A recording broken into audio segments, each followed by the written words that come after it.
Hi, I'm Chandra Pasma, MPP for Ottawa West Nepean and the Education Critic for the Ontario NDP.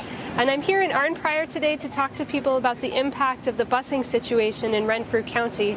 The school buses haven't been running for the English boards since the beginning of school. We're now 3 weeks in, and people are really feeling the impact, both on the bottom line but also for the community. So I'm here at the intersection of John Street and Madawaska Street.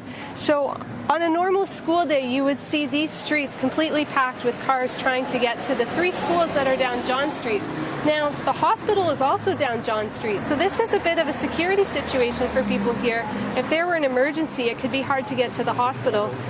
But also, when these streets are completely packed, and John Street is completely packed, it creates incredible congestion. It's not a safe situation for the kids who are walking to school. It's not a great situation for the parents who are dropping kids off. It makes accidents more likely to happen, but it also means that parents are sitting longer in their cars, taking them away from work longer, just trying to get to school. I'm at Arnprior High School, and you can see there's not very much parking here, and a lot of it would be taken up by teachers and staff. And so the streets around here are full of cars from people who would not normally be driving. Many of them are high school students who have not had their licenses for very long. But this school covers a district that goes from Pakenham to White Lake. So we're talking about a half-hour drive one way. For the students, it's an hour of driving. If their parents had to drive them, that's 2 hours spent getting their kids to and from school every day. So you can understand why they're sending their 16 and 17-year-olds off with the car for the day. But there's only 3-hour parking limits on the street, so the kids are also having to come out of school every day to move the cars around to stay within the parking laws. We're also right next to a public elementary school, so parents are also having to deal with all the cars parked along here as they're coming to pick up their students from the high school or the elementary school.